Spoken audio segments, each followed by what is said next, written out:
Ce programme vous est présenté par la région Grand Est. Le Crédit agricole Alsace-Vosges au service de nos territoires et de ceux qui y vivent.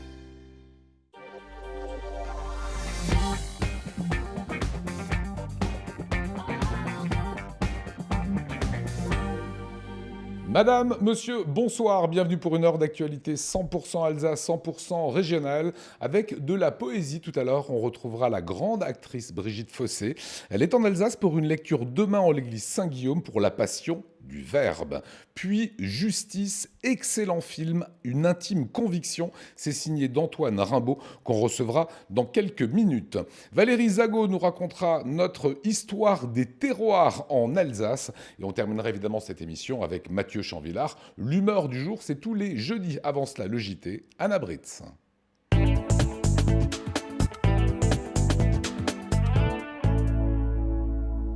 Bonsoir à tous. Et à la une de ce JT, l'intelligence artificielle, enjeu de développement pour l'économie alsacienne. C'était le sujet des rencontres économiques de l'Eurométropole de Strasbourg hier, avec pour invité de marque le numéro 2 de Microsoft. Un nouveau terminal prévu pour 2025 à l'Euro-Airport qui poursuit sur sa lancée avec un nouveau record de fréquentation en 2018. Et puis hier soir, bonne opération pour le Racing, victorieux contre Grenoble en Coupe de France. Un nouveau record de fréquentation donc pour l'aéroport de Bâle-Mulhouse. En 2018, il a franchi pour la première fois la barre des 8 millions de passagers. Il prévoit d'atteindre 9 millions cette année. Pour faire face à cette augmentation, un nouveau terminal devrait être construit. Plus d'explications avec Marine Zis. Quand on pense avion, on a tendance à penser vacances et soleil. Rien à voir pourtant avec Londres qui est la première destination depuis l'aéroport de Bâle-Mulhouse. Il n'y a d'ailleurs dans le top 3 que des destinations nordiques, puisque derrière Londres, on retrouve Berlin et Amsterdam. Parmi les progressions fulgurantes, Pristina, la capitale du Kosovo, avec une augmentation de vols réguliers de près de 20% en un an. Au total, 8,6 millions de passagers ont fréquenté l'aéroport en 2018. C'est 6 millions de plus qu'en 2003. Conséquence, l'aéroport prévoit d'agrandir son terminal afin qu'il puisse accueillir les passagers toujours plus nombreux chaque année.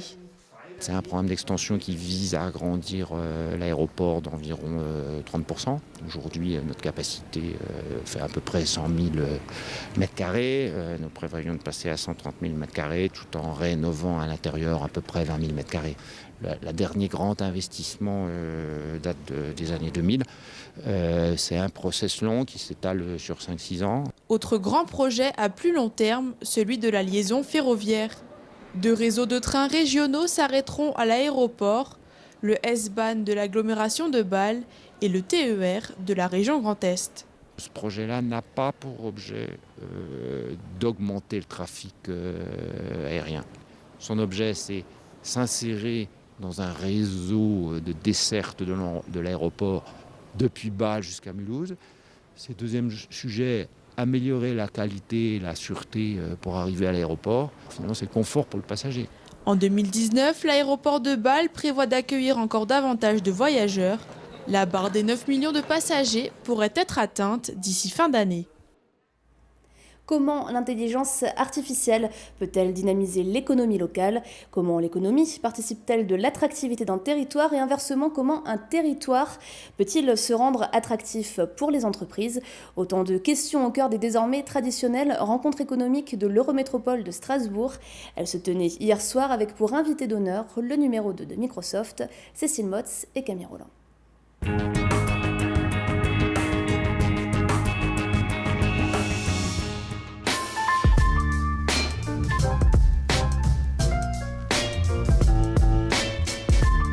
Dans les blocs opératoires, cela fait quelques années que les ordinateurs, tablettes et robots ont fait leur entrée. Mais leur place grandit. Le maître mot aujourd'hui, c'est l'intelligence artificielle. Et l'Institut de recherche contre les cancers de l'appareil digestif à Strasbourg est en pointe au niveau mondial. On fabrique une image en 3D, c'est-à-dire qu'on fait tout pour un meilleur, ce qu'on appelle planning de l'opération. Ça, c'est la réalité virtuelle. On prend une image médicale qui est difficile à comprendre, on la transforme en 3 dimensions, on l'analyse et on améliore nos stratégies. Qu'est-ce qu'il faut faire pour ce malade ? Ensuite, ce qu'on voudrait, c'est pendant l'opération, voir en transparence, ce qu'on appelle la réalité augmentée. Et ce sont ces technologies d'image qui vont permettre à l'ordinateur de comprendre la nouvelle position de l'organe en temps réel, et ça, c'est la réalité augmentée. Alors, quand Strasbourg reçoit un invité de marque comme Ilan Spillinger, numéro 2 du géant américain de l'informatique Microsoft, c'est ici qu'il l'amène. L'intelligence artificielle se place aujourd'hui au cœur des enjeux économiques et cette place grandissante, l'Eurométropole de Strasbourg ne veut pas passer à côté. Alors, elle a mis au cœur de ses rencontres économiques 2019. Parrain de cette édition, Ilan Spillinger a rencontré une quinzaine de start-up locales avant de s'exprimer sur la stratégie de son entreprise et les nouvelles opportunités que l'intelligence artificielle offre au monde économique. We developed the HoloLens device.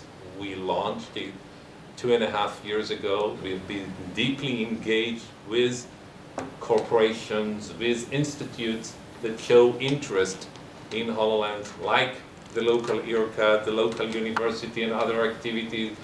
And what I want to share is that we clearly see adoption in Europe way more than you would think about other technologies, because it's very appealing to manufacturing, it's appealing to healthcare, and that's why I thought it's very important to come here.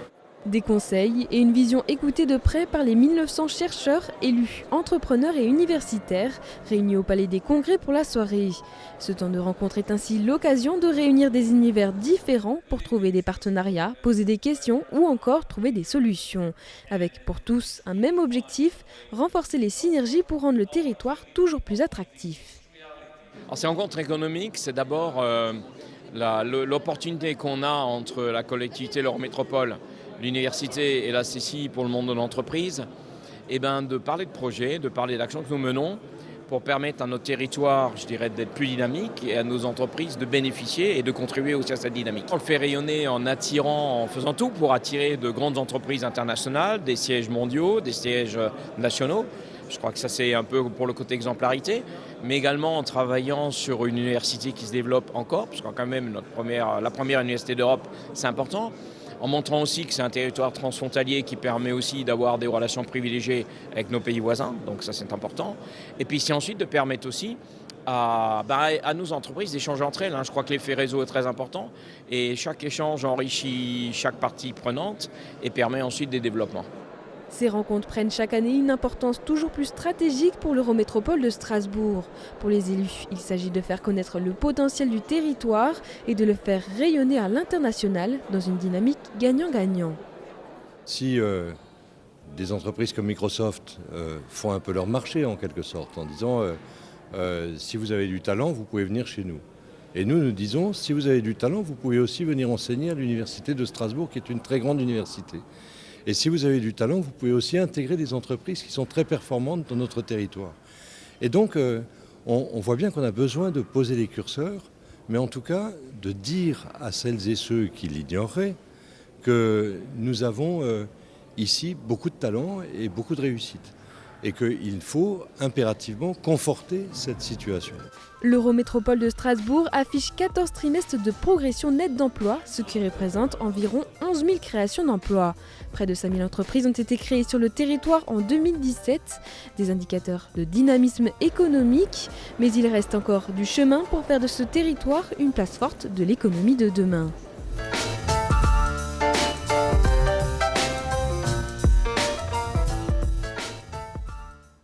Les défenseurs d'une région Alsace se refont entendre après les récentes déclarations d'Emmanuel Macron sur un réexamen possible de la loi NOTRe qui avait notamment instauré le redécoupage des régions. Le tout nouveau mouvement pour l'Alsace encourage donc les Alsaciens à participer au grand débat national pour appeler à une sortie du Grand Est. Plus d'explications avec le sénateur André Reichart au micro de Nora Bouriois.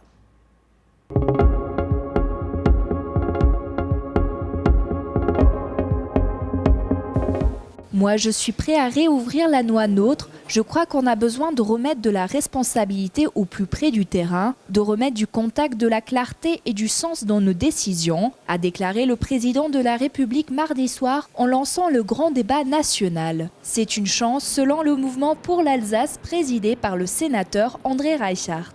Nous, on dit, écoutez, chiche, allons plus loin que ce passage que nous étions éventuellement quelques-uns prêts à accepter pour une durée limitée au sein du Grand Est. Sortons de ce passage et allons directement vers une région hors du Grand Est, puisque semble-t-il, désormais, aucun sujet n'est plus tabou, c'est tant mieux.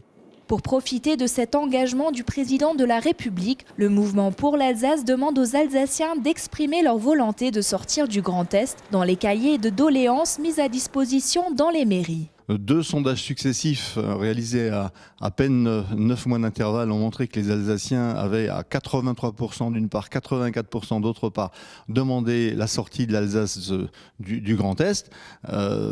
S'ils sont cohérents, ils vont le redemander. Enfin, voilà, clairement qu'ils s'expriment. Enfin, moi, je n'entends que des demandes à cet égard. La nouvelle collectivité alsacienne devrait voir le jour en 2021. Reste à savoir si le grand débat national deviendra de nouveau aussi un grand débat alsacien. RGDS, partenaire des Alsaciens qui s'engagent. En football, le Racing Club de Strasbourg a confirmé son excellent début d'année 2019. Les Strasbourgeois étaient à Grenoble hier soir pour disputer leur 32e de finale de Coupe de France. Un match qui avait été reporté le 4 janvier dernier. Sur la pelouse du 7e de Ligue 2, les Alsaciens en blanc alignaient une équipe largement remaniée. Pendant 90 minutes, les deux équipes se sont neutralisées sans trouver la faille. Malgré quelques belles occasions, comme cette frappe du jeune Zemzemi repoussée par la barre. Il a fallu attendre la prolongation pour voir le Racing faire la différence sur ce centre de N'Dour. Kevin Zoe marque le seul but du match. Le Racing s'impose 1-0 et gagne le droit d'aller défier le Paris Saint-Germain au Parc des Princes dès mercredi prochain. Et d'ici là, les hommes de Thierry Lauré seront encore sur la route avec un déplacement à Monaco ce samedi pour le compte du championnat. Et tout de suite, l'image du jour d'Oliviane. Même archi-démenti, une fake news laisse des traces. Nous vous parlions hier de cette vente de l'Alsace à l'Allemagne qui a affolé les comptes des Gilets jaunes et du Rassemblement national. Eh bien, le magazine Brain en remet une couche avec cette capture d'écran de CNN. La chaîne américaine situe déjà Strasbourg en Allemagne. De là à relancer la suspicion chez les plus crédules, à suivre. Merci beaucoup Anna pour ces informations. On accueille le plateau Alsace 20. Brigitte Fossé, grande actrice, venez nous rejoindre sur ce plateau. Soyez la bienvenue, accompagnée de Mathieu Chanvillard, de Valérie Zago. Dans un petit instant, c'est Antoine Rimbaud, réalisateur d'une intime conviction qui nous rejoindra. Et ça, c'est juste après la météo. Des châteaux de la Loire au delta du Mékong, idées week-end ou voyage au long cours, vos vacances au fil de l'eau partout dans le monde avec Croisière Europe.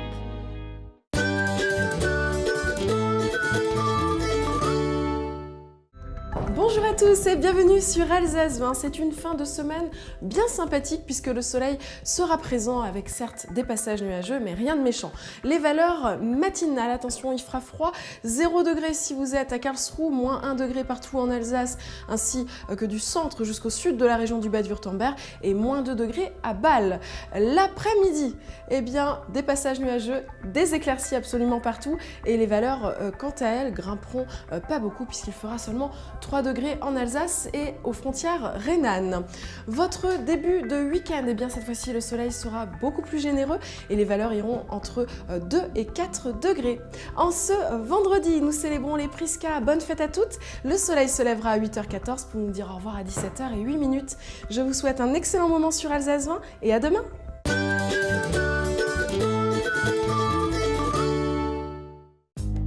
Vos vacances au fil de l'eau avec Croisière Europe. Croisière fluviale et maritime au départ d'Alsace et jusqu'au bout du monde. Et on parle cinéma ce soir avec un jeune réalisateur, avec Brigitte Fossé dans un petit instant. Pour vous, Brigitte, ce ne sera pas du cinéma, ce sera plutôt la poésie des mots. J'en viens à vous, Antoine Rimbaud, réalisateur d'une intime conviction. On vous doit plusieurs courts-métrages, dont Vos violences en 2014, où vous donniez le premier rôle à Éric Dupond-Moretti, le célèbre avocat. Aujourd'hui, c'est un film sur l'affaire Viguier. On va rappeler juste que ce monsieur avait été acquitté en 2009 du meurtre de sa femme et le parquet avait fait appel. Pourquoi choisir un film sur l'affaire Viguier ? Parce que c'est une affaire qui est révélatrice des dysfonctionnements de notre système judiciaire. C'est un fiasco judiciaire. Cet homme a comparu devant les assises par 2 fois pour le meurtre de sa femme, sans cadavre, sans preuve, sans qu'on sache si elle est morte. Voilà, D'où le titre Une intime conviction. On a tous une intime conviction, mais on va découvrir tout au long du film, passionnant. Voilà, c'est une belle réussite. Juste avant qu'on voit la bande-annonce, c'est vous qui êtes allé chercher Maître Dupond-Moretti, qui va accepter dans la vraie vie là, de défendre la famille lors du deuxième procès d'assises. En fait, le parquet a fait appel sur le premier acquittement. C'est un peu particulier, mais on peut faire appel d'une décision d'un jury populaire d'acquittement. Et dans ce cadre-là, la famille a pensé à changer d'avocat, et comme ils étaient à Toulouse, et que moi j'étais à Paris, et voilà, dans une drôle de démarche citoyenne, effectivement, je me suis fait un peu leur émissaire pour aller chercher Éric Dupond-Moretti, dont il pensait qu'il allait peut-être réussir à obtenir, en plus d'un acquittement, un acquittement médiatique. Voilà, on y reviendra dans un instant, parce que vous êtes tout jeune, vous avez quel âge ? J'ai 40 ans. Vous avez 40 ans, vous ne les faites pas. Vous avez en tout cas assisté à ce deuxième procès dans la vraie vie, ce qui a nourri évidemment ce film. Une intime conviction, c'est l'histoire de Jacques Viguier, professeur de droit, qui est un petit peu bipolaire, qui a un mari trompé. Il est accusé du meurtre de sa femme Suzy. Acquitté en 2009, le parquet fait appel, ce qui est rarissime lorsqu'un jury populaire a acquitté un homme. Un second procès commence, défendu par l'avocat Dupond-Moretti. Bande annonce. Maître Dupond-Moretti, c'est moi qui vous ai contacté à propos de l'affaire Viguier. Je viens vous proposer de reprendre l'affaire. Si je prends une affaire, je commence par lire le dossier. Je vous parle d'une erreur judiciaire, là. Monsieur Viguier, vous avez mis 3 jours à déclarer la disparition de votre femme. En vrai, ils savent même pas si elle est morte, hein. Si ça se trouve, elle est partie. Il n'y a pas de cadavre, il n'y a pas de mobile. Et vous êtes qui alors? Je suis une amie de la famille. Dis qu'ils ont aucune preuve, mais toi non plus, tu peux pas être sûr. Pourquoi s'est-il débarrassé du matelas sur lequel dormait son épouse? 250 heures d'écoute téléphonique. À vrai dire, je suis emmerdé, j'ai personne qui connaisse l'affaire comme vous. Ils ont retrouvé le sac à main, dans la maison, avec les clés de la maison, dans le sac à main. On est à peu près sûr qu'il y a préméditation. Suzy voulait divorcer. Jacques ne l'a pas supporté. On s'appuie sur des témoignages. Et tout amène à Monsieur Viguier, à la piste conjugale. Tenez. Dans la baignoire, vous voyez du sang. Vous savez, madame, qu'il y a de nouvelles écoutes téléphoniques au dossier? Oui. Ah bon? Vous en pensez quoi vraiment, vous? Il est persuadé de la culpabilité de Viguier, il n'en démord pas. Ce mec-là, je vais le harceler, faire en sorte qu'il y ait des rumeurs qui courent. Hein. T'as pas le droit de faire ça. J'ai pas le droit de faire quoi?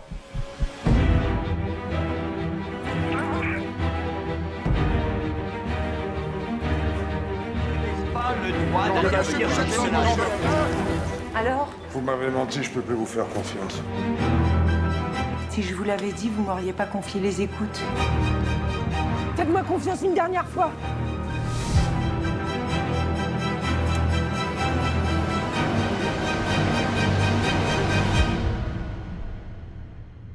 Et Antoine Rabot, sur ce plateau, on est le réalisateur. Alors une chose qui est formidable, c'est la plaidoirie qui est dans le film. Il faut savoir que l'intime conviction, c'est basé sur la preuve. Même si vous avez l'intime conviction que le suspect est coupable, sans preuve, il n'est pas coupable.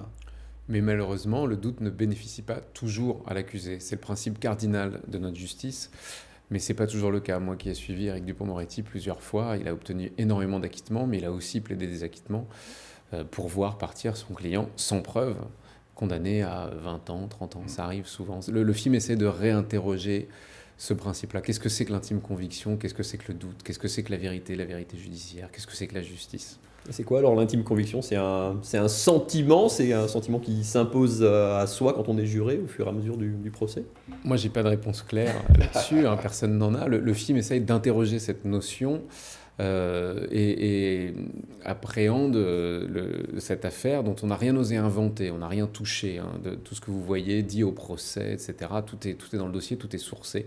En revanche, on approche cette histoire à travers le personnage de Nora, qui vient la réinterroger et qui va se forger peu à peu une intime conviction qui agit comme une espèce d'emprise. Voilà, sur dans le la film, raison. Nora a été jurée dans le premier procès et allez comprendre, elle va rencontrer l'avocat joué par Gourmet qui est excellent et elle va proposer de l'aider. Sauf que ce personnage dans la réalité n'existe pas. C'est une sorte de mix entre vous, tout ce que vous avez pu avoir comme information et la femme que rencontrera Viguier pendant qu'il sera en prison. Et d'autres encore, des jurés que j'ai interviewés, etc. C'est vraiment un peu la singularité de ce film, c'est réinterroger cette affaire à travers ce personnage qui est un espèce d'électron libre dans les coulisses du procès et qui va s'entêter dans une quête de vérité impossible. Elle est à la fois un fantasme de figure justicière, mais aussi une tentative de réflexion sur le danger de nos propres certitudes. La quête de vérité rend fou, c'est ce que vous dites à un moment donné. C'est à force de vouloir dire, voilà, cet homme est innocent ou cet homme est coupable, quelque part, cette quête de vérité rend toujours fou. Mais je crois surtout que... Oui, j'ai vu ça beaucoup sur les murs, dans les cabinets d'avocats. J'ai souvent vu cette citation de Nietzsche. Ce n'est pas le doute qui rend fou, c'est la vérité. Je crois que, effectivement, la nature a horreur du vide. Et pour Nora, comme pour l'accusation, pour la justice, malheureusement, à un moment donné, il faut un coupable. Brigitte Fossé, vous disiez pendant le film, c'est pas Dupond-Moretti qui joue, évidemment non, c'est Olivier Gourmet. On ne peut s'empêcher de penser, il joue divinement bien, on ne peut s'empêcher de voir Moretti jouer presque. C'était tout le challenge et l'enjeu du film, évidemment. Moi, j'ai pas voulu changer les noms parce que tout de suite, on aurait eu un soupçon s'ils ont changé les noms. Ils ont dû trafiquer d'autres choses sur l'affaire. Or, on a vraiment fait ça très, très scrupuleusement, de manière obsessionnelle. On a respecté la réalité. Mais c'est vrai que j'ai pas mesuré, d'abord parce que c'était il y a 10 ans, ce procès, à quel point Éric Dupond-Moretti était une figure médiatique à qui on allait comparer Olivier Gourmet. Et puis, c'est quelqu'un qui est très très présent médiatiquement.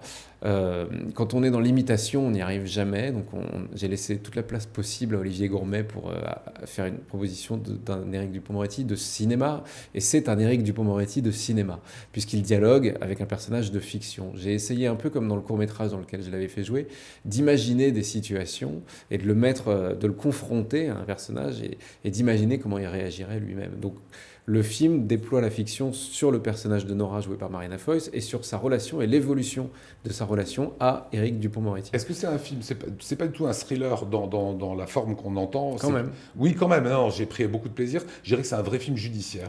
J'ai essayé de faire un thriller judiciaire, c'est-à-dire de rendre ce que moi j'avais ressenti de vertigineux à la cour d'assises et de cette tension extraordinaire, cette puissance dramatique des audiences, mais aussi cette angoisse sourde, permanente. C'est une apnée un peu, les assises. Moi, c'est comme ça que je l'ai vécu depuis mon banc d'observateurs. Et j'ai essayé de rendre ça, et oui, la forme qu'a trouvé le film, c'est celle du thriller judiciaire, un peu ce que font les Américains depuis très longtemps, que nous on a un peu arrêté de faire. Oui, il y avait La Vérité avec Brigitte Bardot aussi, qui est un grand film. Mais on faisait des drames de prétoire, là où effectivement les anglo-saxons ont une procédure beaucoup plus d'enquête, c'est-à-dire qu'ils cherchent la vérité au moment du procès. La défense est agissante, il y a des rebondissements au procès anglo-saxon. Il y en a eu dans ce procès qui ont permis comme ça d'imaginer ce personnage de Nora, qui va chercher une vérité c'est tout dans ce les qu'on coulisses. voit dans le film. Voilà, c'est tout ce qu'on interroge. Qu'est-ce que c'est que c'est pas de la fiction, les témoins qu'on découvre dans le film. Non, tout ce qu'on allez voit le aux voir. audiences est vrai. Franchement, allez le voir. Donc ce soir, si vous êtes un peu vénard, c'est dans un peu moins d'1 heure, ça se passera à l'UGC. Sinon, il vous faudra attendre le 6 février. Vous restez, Antoine, bien sûr, avec nous. Je vous présente Mathieu Chanvillard. Et sachez que le jeudi, ce garçon a quelques humeurs. Depuis des semaines, on se demande ce qui ne va pas, comment on va trouver une sortie de crise, la fameuse affaire des gilets jaunes, qui n'en finit pas. Eh ben j'ai trouvé, tout seul comme un grand. Quand je l'ai vu aujourd'hui, j'ai tout de suite su que c'est lui qui allait nous sortir de là. C'est de lui qu'on avait besoin. Du soleil, c'est de ça qu'on a besoin. Et oui, c'est vrai. Mais oui, ça nous manquait tellement. Parce que les chiffres sont implacables. Regardez, entre le 27 décembre et le 10 janvier, 15 heures seulement de soleil à Strasbourg, 20 à Mulhouse. Je crois que c'est 4 à Paris, sans médisance aucune. C'est 2 fois moins que la moyenne habituelle. 2 fois moins que la moyenne, comme moi, en maths, au bac. Mais enfin, bon, c'est du soleil dont on a besoin. C'est du soleil qu'il faut revendiquer. C'est ça qu'il faut mettre dans les manifestations, dans les cahiers, là, dans les grands débats, tout ça. Du soleil. Pour tout le monde, en plus. Le soleil, c'est vachement beau. C'est très important, surtout c'est beau, c'est chaud, c'est la lumière, c'est la chaleur, c'est la vie. En plus, le gros avantage du soleil, c'est que normalement, quand il est là, c'est pour tout le monde. Alors bon, un député de La République En Marche pourrait vous expliquer que non, tout le monde n'en profite pas pareil et qu'un SDF profite plus du soleil qu'un start-upper ou qu'un conseiller fiscal qui, lui, est enfermé dans son bureau. Voilà, enfin en tout cas c'est une mission pour le président, je trouve, ramener du soleil pour Jupiter, que le roi soleil fasse ruisseler la lumière jusqu'à nous. Bon, pour l'instant, ça marche pas terrible, le ruissellement. On a vu que pour l'argent, vous connaissez le principe, ça descend des riches jusqu'aux pauvres, ça irrigue. Bon, pour l'argent, ça marche pas terrible. On voit que pour la lumière, c'est très opaque. Pour l'instant, ça passe pas. C'est très isolé tout ça quand même pour l'instant. Moi, je pensais que l'Élysée, c'était une vieille maison ouverte à tout vent. Non, on se rend compte que c'est bien isolé. Il n'y a rien qui passe. L'argent, ça passe pas. La lumière non plus. Le son aussi, ça passe pas bien. C'est quand il y a beaucoup de boucans, quand les gens font du bruit dans la rue, à l'Élysée, non, on n'entend pas bien. C'est drôlement bien isolé là-bas. Je sais pas quelle norme c'est, RT 2042, quelque chose comme ça. Mais non, c'est efficace. Bref, il nous faut du soleil. Je ne sais pas ce qu'il attend pour sortir. Peut-être qu'il a peur. Peut-être qu'il a peur de prendre un coup de flashball. Bon, on ne sait pas. En tout cas, tant qu'on parle de flashball et de police, j'espère, Antoine, Brigitte, que vous avez emmené votre passeport. Parce que pour venir à Strasbourg, oui, Olivier en parlait tout à l'heure, l'Alsace et la Lorraine vont... Peut-être qu'il faudra un passeport, puisque l'Alsace et la Lorraine, selon certains, vont être vendus à l'Allemagne. Si, avec le traité d'Aix-la-Chapelle que la France doit signer dans quelques jours. Alors ça pourrait être drôle si c'était pas relayé par des députés quand même, des gens qu'on a élus, vous, moi, enfin surtout vous apparemment, Bernard Monod pour ne pas le citer, député FN passé à Debout la France, qui donc affirme que l'Alsace va passer à l'Allemagne, qu'on va parler allemand et qu'il faudra donc certainement des papiers à nouveau. Moi, ça m'arrange pas trop de passer en allemand. Alors la vidéo a été supprimée, oui, de son compte, il s'est quand même aperçu aujourd'hui qu'il avait peut-être dit des bêtises. Moi, ça m'arrange pas trop de repasser en Allemagne, parce que déjà le Racing devrait jouer en Bundesliga, ça compliquerait un petit peu les déplacements. Et puis, pour venir, ça serait compliqué. Genre, les gens qui viennent nous voir ici, les Français de l'intérieur, comme nous, on vous appelle, il faudrait pas de nouveau des passeports. Brigitte, du coup, pour venir lire de la poésie, aurait besoin de venir avec ses papiers et tout. Ça serait quand même bien dommage. Moi, je trouve qu'il serait vraiment sot pour qu'à Strasbourg venir, il faille à nouveau des barrières franchir. Douane, barrières, flics, si le passeport à nouveau fait foi, je vous conseille, Brigitte, celui de Bédala. Oh, c'est beau tout ça. Mais oui, en poésie, ça marche toujours mieux. C'est comme ça que j'ai séduit Valérie. Et comme on est sur la poésie, on va finir en poésie aussi. Mais de la poésie en images cette fois-ci, au sujet d'une épreuve sportive, de course à pied. Alors, Lionel a pris de bonnes résolutions. Pour 2019, il va faire du sport. En plus, ça, c'est pour une bonne cause. C'est les dons, les inscriptions de la course sont reversées à la lutte pour la recherche contre le cancer de la prostate. Et donc, l'affiche a été dévoilée cette semaine. Oui, je l'ai vu. Et oui, j'en doute pas un seul instant. Ça donne une idée du parcours et de la thématique. Je pensais que c'était un fake, mais non. Elle est réellement, vraiment vraie, cette affiche. Moralité, pourquoi inventer des fake news ? La réalité est tellement formidable. Voilà, je pense qu'il vous faut une prescription de vitamine D. Oui. Ça vous fera le plus grand bien. À suivre, c'est Brigitte Fossé qui est sur ce plateau. Église Saint-Guillaume, ça sera demain. Vous allez décliner de magnifiques textes. Ça sera avec du piano. On en parle juste après ça.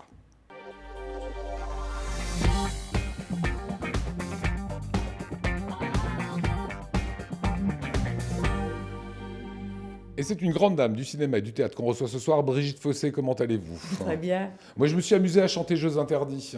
Mais ouais, ils m'ont trouvé assez nul. Mais c'est plus facile qu'à la guitare. Je pense, c'est peut-être la voix. Il faut savoir que notre invitée a débuté sa carrière à 5 ans. Elle était la petite Paulette dans Jeux interdits, réalisé par René Clément. On a même évidemment encore quelques images. Regardez. Dis que j'y vois rien. Alors tu sais pas compter ? 3. Tu vois bien qu'on y voit. Pourquoi tu me tires la langue ? Pour voir si tu y vois.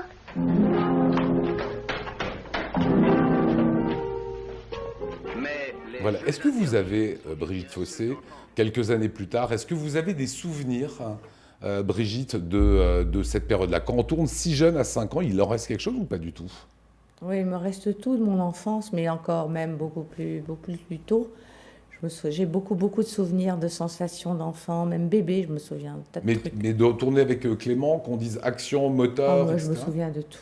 Oui. Mais vous savez, très souvent, les comédiens ont une mémoire, des impressions. Enfin, on est un peu comme Marcel Proust, on a tout notre monde avec nous et on dispose de saveurs, d'odeurs, de parfums, de sensations, d'émotions, toute une palette qui reste. Et à partir de ce moment-là, vous avez su que vous feriez du cinéma ou que votre vie serait les planches ? Non, je l'ai su plus tard. Je l'ai su beaucoup plus tard. Je l'ai su vers l'âge de 11-12 ans. J'ai eu l'impression que c'était ma vocation de faire du théâtre. Je ne savais pas que je referais du cinéma. Comment vous avez proposé ce rôle ? Oh, ça c'est tout à fait un hasard. C'est parce que mon père était cinéphile, ma mère était cinéphile, ma tante aussi. Et Bon, je l'ai raconté 1000 et 1000 fois. Il y avait une annonce dans le journal Et ça a matché. et voilà, ça matchait, mais bizarrement, parce que ma tante était folle. C'est grâce à ma tante. Parce qu'il cherchait une enfant entre 9 et 11 ans, j'en avais 5, donc elle a dit il va la prendre. Et ma mère a parié qu'il ne me prendrait pas, et elle a parié qu'il me prendrait. Et comme j'étais l'objet d'un pari, quand je suis arrivée là-bas, en fait, j'étais un peu énervée. Donc, quand elles ont dit non, c'était une plaisanterie, quand il a voulu me prendre, je dis mais moi, ça m'intéresse du coup. Parce qu'il fallait bien que j'aie une part de décision. Et c'est le début d'une grande carrière. Si vous êtes en Alsace aujourd'hui, vous m'avez dit que vous avez tourné Enigma à Strasbourg. Oui, avec Martin Sheen, c'est ça ? Martin Sheen, oui, ouais. Sam Neill, un film de Jeanne Osfark. Voilà, et demain, alors c'est complètement changement d'optique, on va dire. C'est le verbe que vous allez mettre en avant. Vous serez en l'église Saint-Guillaume, vous allez faire une lecture sur la passion du verbe. Qu'est-ce qui vous a donné, séduit, donné envie de vous engager sur ces lectures que vous ferez demain? C'est une création. Mais en fait, c'est le livre qu'on a fait avec Serge Serkissian, qui est donc l'éditeur Onésime 2000. On l'a fait toutes les trois, c'est-à-dire Marie Sénèque, Catherine Salvia et moi. Et il nous a interviewés sur ce qui nous tenait le plus à cœur dans le domaine du verbe. Et évidemment, après, s'ensuit beaucoup de spectacles régulièrement autour de ce grand thème. Et alors, bien sûr, on visite des gens intéressants comme Verlaine, comme Gabriel Celaya, comme Aragon, voilà, voilà, Charles Péguy, Victor Hugo. Voilà. Qu'est-ce que ça représente pour vous, les mots comme ça? Enfin, qu'est-ce qu'on peut retranscrire quand on fait des lectures, quand on lit? C'est différent de la lecture personnelle quand on échange comme ça? Ben, en fait, je trouve que, si vous voulez, les mots sont toujours très, très mis en valeur par le fait qu'il y a un public. Donc on le fait pour eux. Il y aura une scène d'ailleurs demain dans l'église Saint-Guillaume. Et aussi quand ils sont accompagnés de musique. Et ça finit par créer une espèce de dialogue entre la musique qui est très exigeante, parce que si c'est du Bach ou si c'est du Schumann, etc., si vous voulez, on est porté après. On a tendance, même si on a travaillé avant, à se laisser porter par le public et par la musique. Et là, demain, pour la première fois, nous allons le faire à deux voix, c'est-à-dire que la première partie sera remplie par des textes de Marie Sénèque. Elle a écrit un livre récemment et elle va donner des poèmes qu'elle aime. Comment ? Elle est pasteur ? Oui, elle est pasteur, mais c'est une dingue de poésie et de théâtre et elle a écrit aussi des livres très intéressants. Voilà, ça se passe en l'église Saint-Guillaume, ça sera 10 € l'entrée. Vous pourrez, à la FNAC, vous pouvez déjà prendre vos billets. Évidemment, c'est demain 20h30. Il y a également un mouvement qui est de sauver Saint-Guillaume, cette église, Oui. en apportant des fonds. Oui, mais je pense que cette soirée y participe. Et voilà, c'est une très belle église que j'aime beaucoup. Et j'aime beaucoup jouer dans les églises. C'est très inspirant. Et bizarrement, c'est très, moi, ça me libère. Ça me permet d'avoir peut-être un peu plus de force pour dire les textes. Voilà, ça sera demain accompagné au piano sur du Ravel, Chopin, Brahms, Debussy, Handel ou encore Bach. On va revoir juste cette église Saint-Guillaume, c'est à Strasbourg, rue Munch. Ça se passera à partir de 19h45. Vous rentrez, vous rencontrez comme ça notre invitée Brigitte Fossé, et 20h30, ce sera le départ. Vous restez avec nous, un petit peu de terroir maintenant, un petit peu de vin, de plaisir, avec Valérie Zago, Apicurien.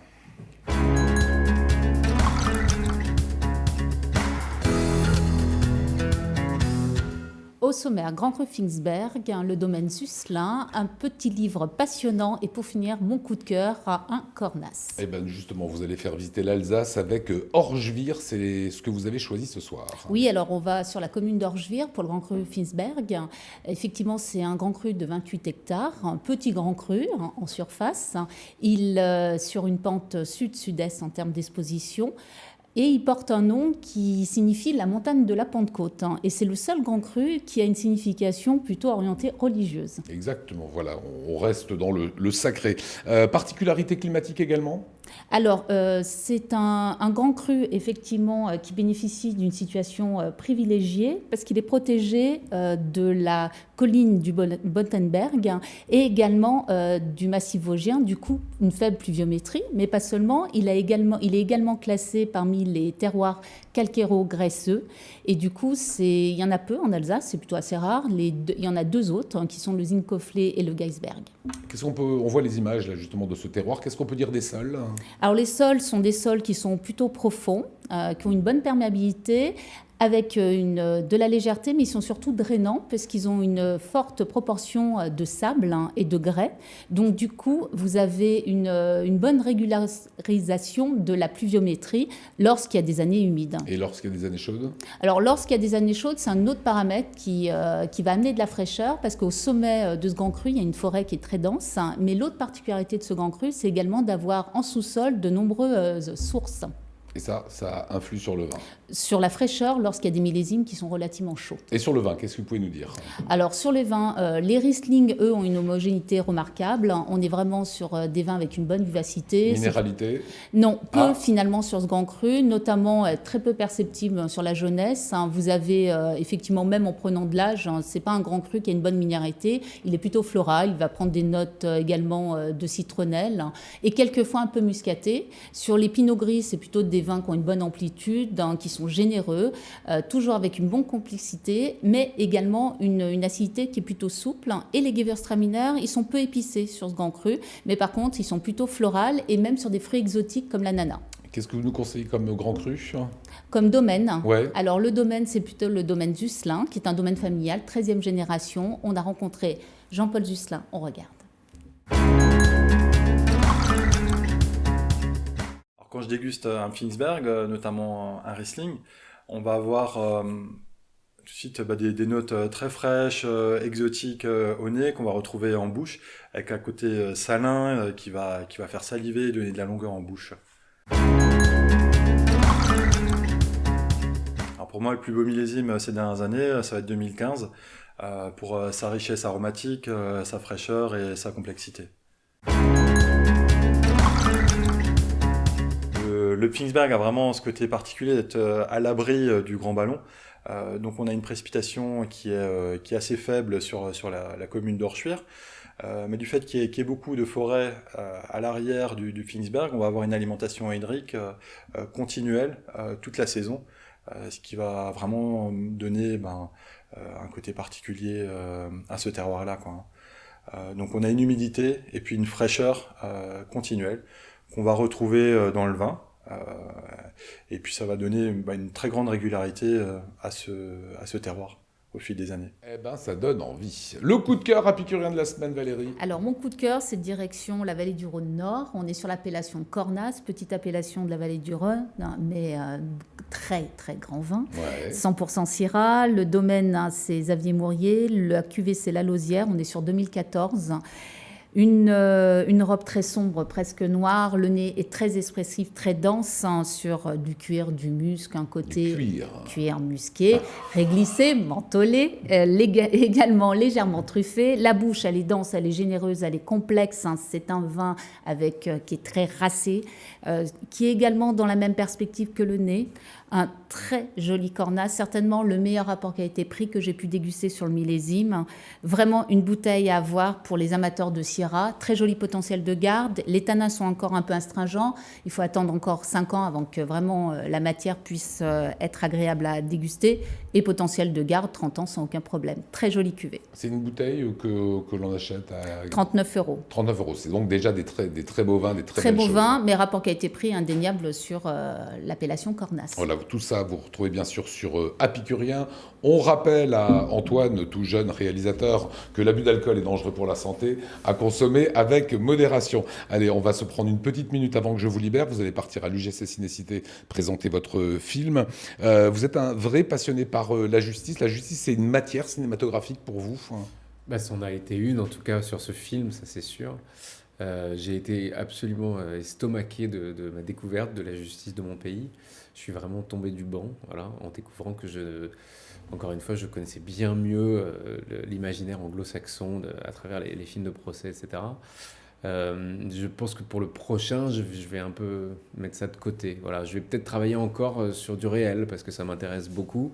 Peut-être encore autour du thème du doute, mais peut-être plus sur le terrain judiciaire. J'en ai pas fait le tour, hein, mais voilà, j'ai envie de changer. On sent que voilà, c'est quand même chevillé au corps. Ouais, ça a pris quelques années et ouais, j'en ai fait une obsession de cinéma, quoi. Voilà, c'est vraiment à découvrir. C'est un très très bon film. J'ai eu le plaisir de le découvrir ce matin. Une intime conviction, sinon ça sortira le 6 février. Merci beaucoup Antoine Rimbaud, merci à vous. Brigitte Fossé, on rappelle que ça se passera demain pour vous, c'est lecture à Strasbourg, en l'église Saint-Guillaume. 20h30, il y a encore des places, vous pourrez les prendre d'ailleurs sur place. Merci Valérie, merci Mathieu Chanvillard, et nous on va continuer dans l'actualité avec le magazine de l'immobilier, du logement et de l'habitat. C'est parti.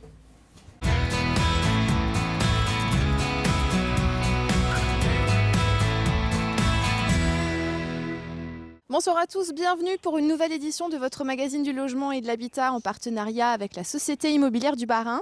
Ce soir, je vous propose de partir à la rencontre de Maria, elle est agent d'entretien à la CIBAR.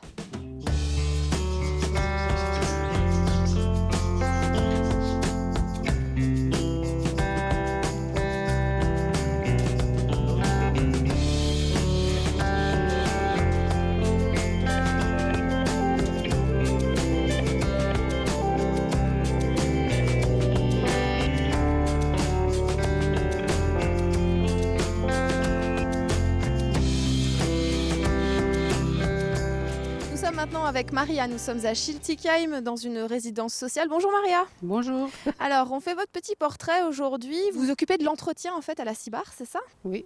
Alors vous étiez une ancienne de la Strasbourgeoise Habitat une fois que la Strasbourgeoise a été absorbée par la CIBAR, et vous vous occupez de l'entretien depuis combien d'années maintenant? Depuis 1993. Donc l'entretien n'a plus de secret pour vous? Non. Est-ce que vous avez toujours été ici à cette résidence? Non, avant ça, je travaillais dans l'hôtellerie.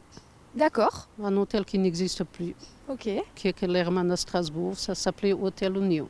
Alors, qu'est-ce qui fait un petit peu votre quotidien? Vous vous occupez de quoi, en fait, essentiellement dans ces bâtiments? Je m'occupe de faire toutes les parties communes. Au début, quand je suis arrivée, il y avait des cuisines en commun, lavabo en commun, douche, WC en commun.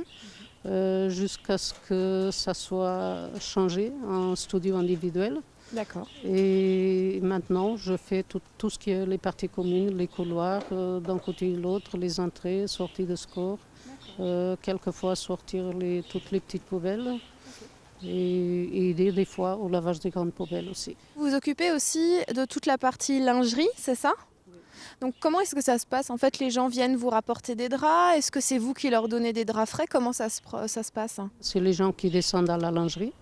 Et moi, je fais la permanence pour lui donner tout ce qu'il me ramène en salle.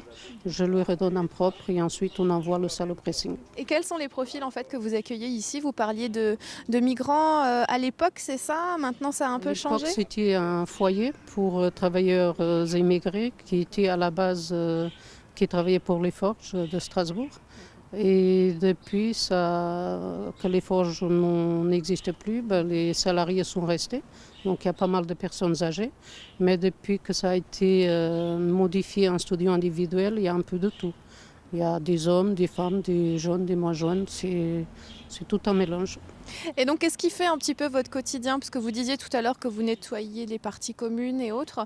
Mais vous avez un programme qui vous est donné par la CIBAR, ou est-ce que c'est un programme que vous avez? Vous savez exactement toutes les semaines ce que vous faites le lundi, le mardi, où vous allez, comment vous gérez? Je suis assez autonome, oui. Puisque ça fait 26 ans que je suis là. Je sais déjà ce que j'ai à faire le matin quand j'arrive. Sauf que des fois, il y a des petits soucis, des personnes qui sont malades, qu'on est obligé de changer un petit peu, de donner un coup de main un peu, puisqu'il y a des personnes quand même qui dépassent les 86, 87 ans. Ah oui? Voilà, donc on fait avec. On est un peu partout à la fois. Vous préservez vos locataires ici. Oui. Vous disiez tout à l'heure que vous étiez assez autonome dans votre travail. Est-ce que c'est une force dans votre métier? Est-ce qu'il faut savoir travailler en autonomie? Est-ce que vous travaillez aussi en équipe avec d'autres personnes? Je m'adapte très bien au travail d'équipe, mais j'ai toujours été, depuis mon plus bas âge, très autonome. puisque dans mon éducation, on me donnait le travail le matin, il fallait que ça soit fait. Il passait juste vérifier si c'était fait le soir. D'accord. En dehors de l'autonomie, qu'est-ce qu'il faudrait avoir comme compétence pour pouvoir faire votre métier d'entretien, d'agent d'entretien? Quelquefois, pour moi, ce qui me manque, c'est peut-être un petit cours de psychologie pour certains petits cas. D'accord. Parce qu'il faut avoir un côté social aussi ici? Oui, parce qu'il y a de plus en plus de cas sociaux qui sont difficiles à gérer. Et nous ne sommes pas, si on n'a pas un petit côté psychologue, c'est pas toujours facile. Mais sinon, en dehors du temps, en général, les locataires sont quand même assez gentils avec vous. Ça se passe plutôt bien? Pas de problème. C'est comme un lien familial. C'est pour ça que je suis très attachée à mon site. C'est vrai? Je dirais que quand même ce côté social qui nous rend sociables, je l'apprécie quelque part. On est souvent à l'écoute parce que souvent, surtout les personnes âgées, c'est des personnes qui sont seules depuis des années. Quelquefois, 5 minutes de discussion avec, ça peut leur faire beaucoup de bien. Alors on revient un petit peu sur votre métier aussi de base. Le nettoyage, ça fait votre quotidien. En gros, en fait, concrètement, vous faites quoi? Vous balayez, vous nettoyez? Il faut balayer, il faut laver, il faut sortir les poubelles, il faut nettoyer les vitres.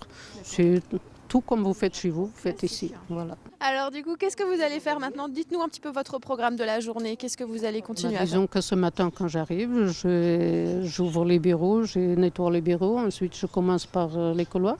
Ouais. La première des choses, je ramène ma baguette à un papy ici qui ne peut pas la chercher. Oh, c'est chou. Je m'arrête en venant à la boulangerie, je lui apporte sa petite baguette. Ça, c'est super gentil. Et puis ensuite, je commence ma journée, balayer, laver. Et des fois, il y a les machines aussi pour laver les chiffons qu'on utilise. Ouais. Il y a les salles de réunion, il y a une association qui vient dedans.